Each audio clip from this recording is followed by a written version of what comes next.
Hi, I'm Mary Pat Carlson, and I'm the Small-Scale Food Processing Specialist for the University of Wisconsin Extension. And I've been traveling Wisconsin, visiting kitchens and shared-use processing centers to see what's out there for entrepreneurs to take a look at and work with. And today I'm in Amherst, and I'm visiting with Amy.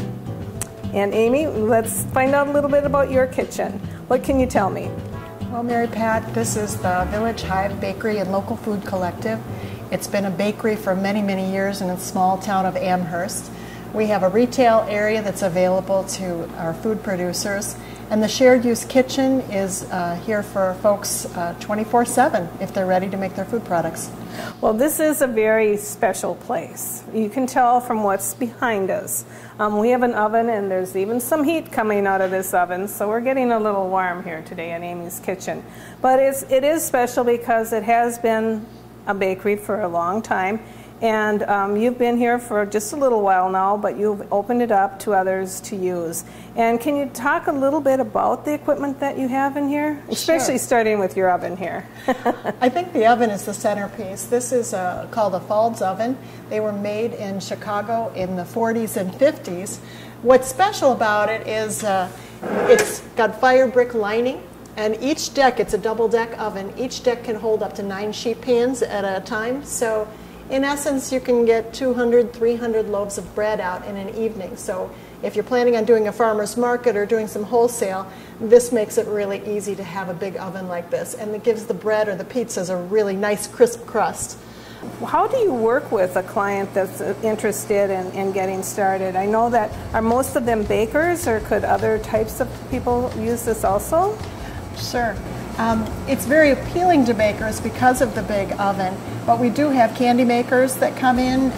We have a 6-burner Garner oven, so we could do canning if people are interested.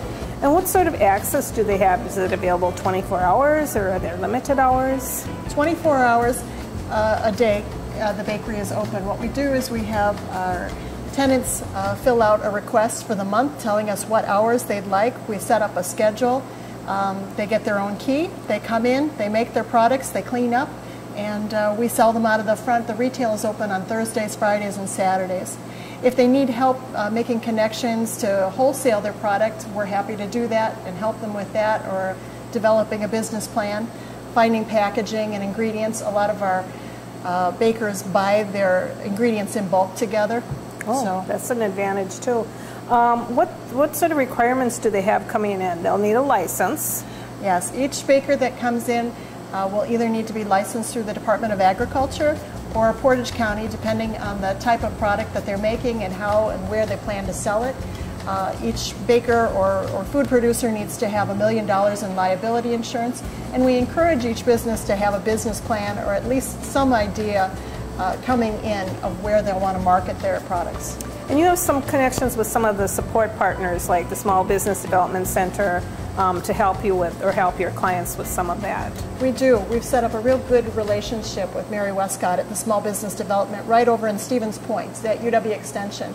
And she's met with several of the businesses and been really great at helping them walk through the cost of their goods, where to market, price points. It's been terrific. What is the process for connecting with you?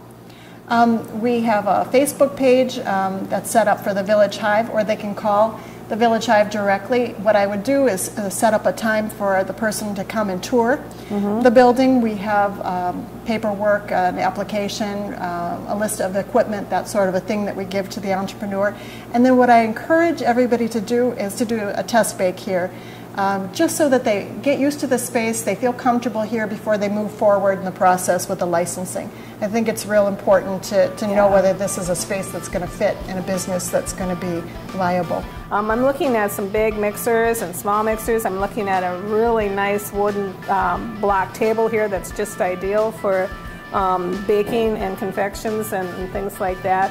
So there's some really nice pieces of equipment here, and I think you'll do very well. I'm glad I made the stop. Thanks. Mary Pat. I appreciate it.